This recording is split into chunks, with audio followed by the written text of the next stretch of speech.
A 2-year-old boy vanishes. No footprints, no sound. Not even a single sign of a struggle. Just an abandoned car by the roadside, an empty child seat, and silence. And his mother, she knows something, but she says nothing. This isn't just a simple disappearance.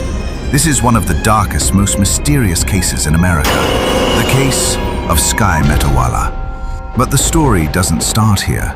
To uncover the truth, we need to go back to a love story that began innocent and slowly turned into a nightmare. Julia Ledyukova was born in Ukraine in the late 1980s.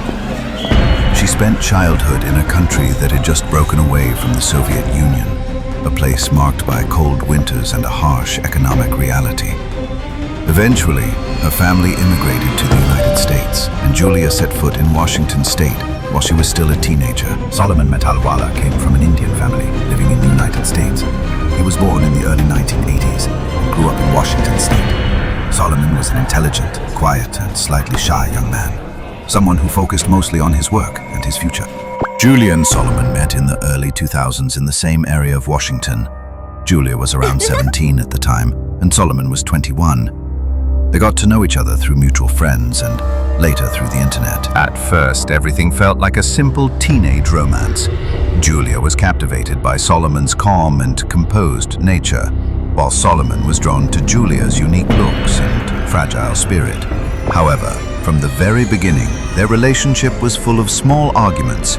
Their cultural and personality differences were quite evident. Despite Solomon's family's objections, they got married in 2003 when Julia was about 19.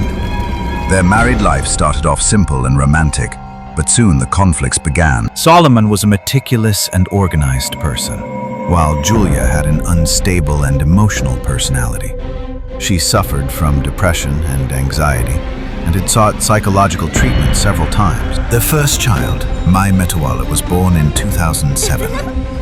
At that time, the Metalwala family seemed to have calmed down somewhat. Their second child, Skye Elija, was born in 2009. A boy with an innocent face, light hair, and big eyes. But right after Skye's birth, the parents' problems escalated. Julia suffered from postpartum depression, and there were reports of her being careless in taking care of the children. She was even once arrested for leaving Mali alone in a car for an extended period. This incident later played a significant role in Skye's case. The conflicts intensified. Julia and Solomon officially separated, and a fierce custody battle over the children began.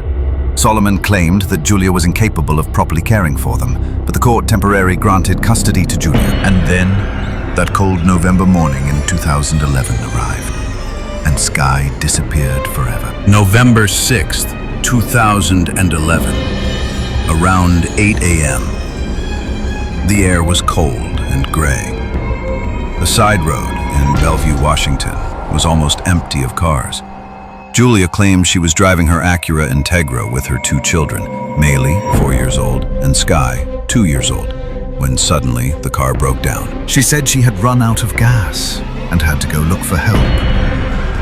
Julia decided to leave Skye alone in the car, strapped into his car seat, and walked with Maylee toward a gas station, a walk that would take about an hour and a half.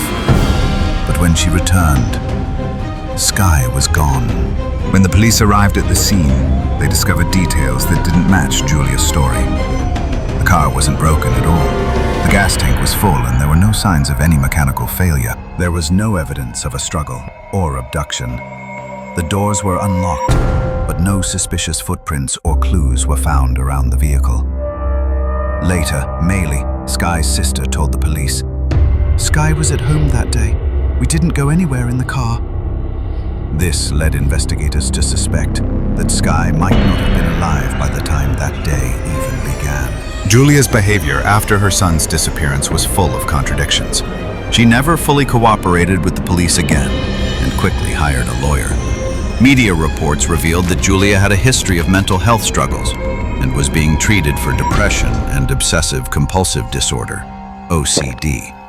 Her troubling past as a caregiver, especially the 2009 incident where she left Maylee alone in a car, was brought back into public attention.